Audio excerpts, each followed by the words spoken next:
So this presentation is about Uyghur Muslims, a human rights crisis, and I am Ryan Kenny. So let's start off by asking ourselves, who are the Uyghur Muslims? And they're a group of people located in the Xinjiang province of China, which is in the northwest region of the country, the northwest province. And they are a Turkic ethnic group native to Central and Eastern Asia. So we talk about around Saudi Arabia, Mecca, so around that area of the world, and that's where they're from. And so, of course, they're strong practitioners of Islam, which is very prevalent in that area, that region of the world. And that is a huge part of their culture and a huge part of who they are. So they take that to be very important, and they are strong practitioners of it. They hold that very important themselves. And they speak a unique language with over 10 million speakers. So they have their own unique language, which is a huge part of their culture, and over 10 million speakers, which is a lot. And they could even be more than that because population estimates often go up to 20 million as well. So we don't really know how many of them there are exactly. The numbers coming out aren't entirely accurate, some critics say. So anywhere in that range. And with this, when we get into the human rights aspect of this, it comes down to a strong cultural identity on part of the Uyghur Muslims versus the Chinese desire for a monoculture society. And monoculture meaning the Chinese want their nation to be one nation. They don't want a bunch of different cultures clashing. They want one people under a common set of values, a common language, a common education system, even common food. And the Uyghur Muslims are not Chinese people. They're very different from them. They have their own culture, their own language, their own religion, very distinct. And the Chinese want to move their country under one culture so they can be. They feel that's very important for them to be the next world superpower, to be go head to head with the United States, which is what they want. And they see the Uyghur Muslims as a threat to that and a blockade to that. And we talk about education too, which is another aspect of a culture identity. And that's a big one where the Chinese are inserting themselves into the education mix and enforcing an indoctrination. And so this is the Xinjiang province, of course, in the northwest area of the country, far away from the city centers of Beijing, not on the map. It's Shanghai, far away from where the leadership is located. And so let's talk about some of the human rights abuses taking place. So it stems from the Chinese desire to wipe away the Uyghur culture, commit cultural genocide, so to speak, which is not necessarily a genocide of the people themselves. It's not always a killing of the people, but a killing of the people's culture and forcing assimilation into the Chinese culture. And one of the ways they can do that is by internment camps, which they are doing, and there's a lot of them.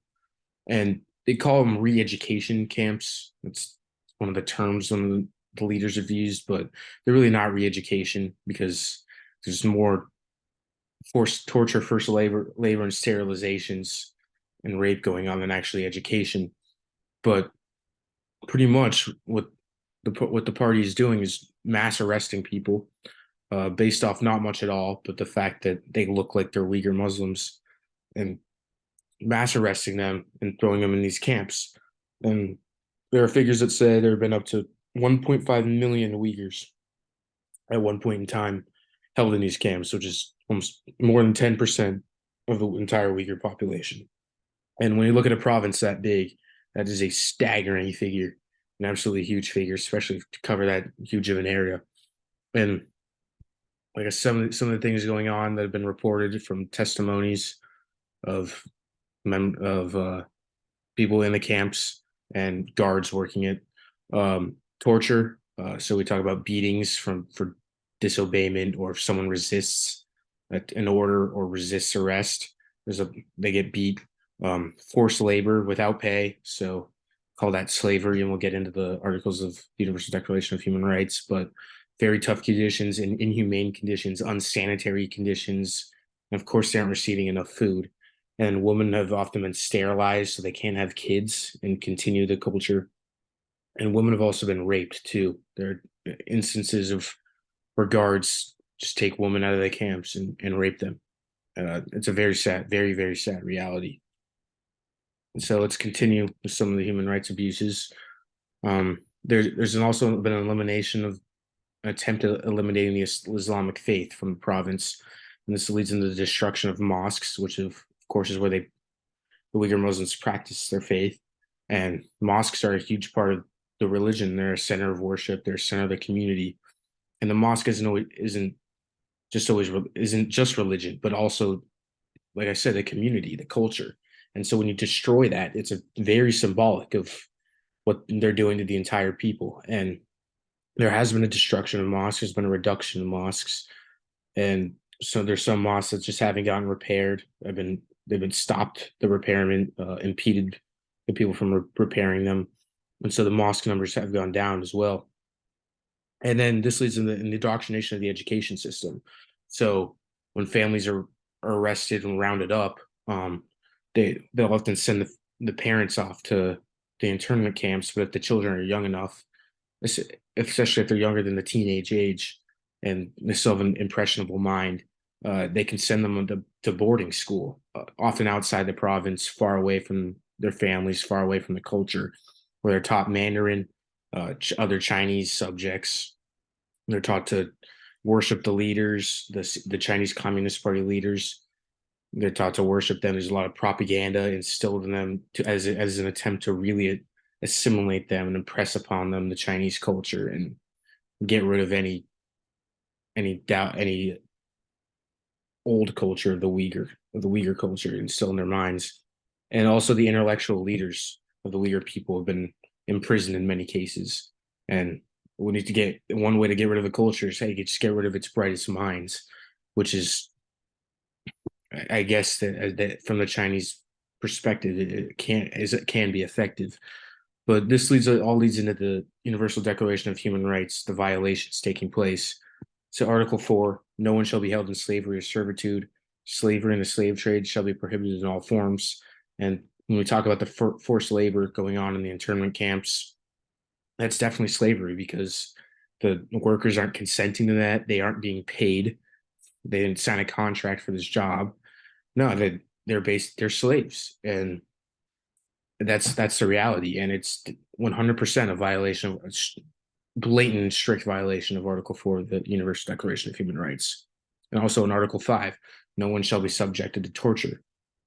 That's also a big one. I think beating is definitely a form of torture.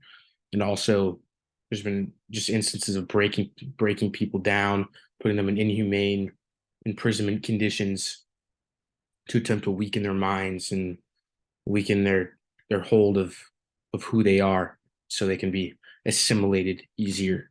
And that is without a doubt a violation of Article 5. In Article 9, no one shall be subjected to arbitrary arrest, detention, or exile, as I alluded to, rounding people up because they look like they're Uyghur Muslims, because they might have a long beard or or if a woman's wearing a hijab. That is 100% arbitrary arrest. No due process there whatsoever. No arrest under the law.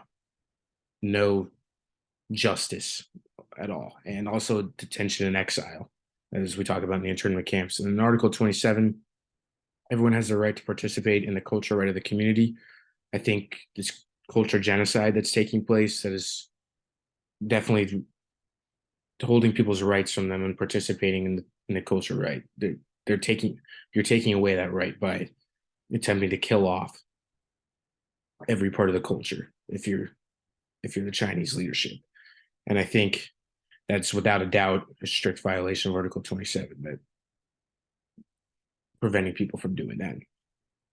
And these are some pictures I've included of just some scenes from China and what's going on, because I think it's important to attach a couple visuals to this. But there's some protests going on here, and then uh, some prisoners in an internment camp at the bottom. So I think this is a very important topic to be educated about, and that's why I did it on. I think it's important to spread awareness about this, and it's important to stop it from occurring here and occurring anywhere else. And we have to be educated about it in order to do that. So that's my presentation.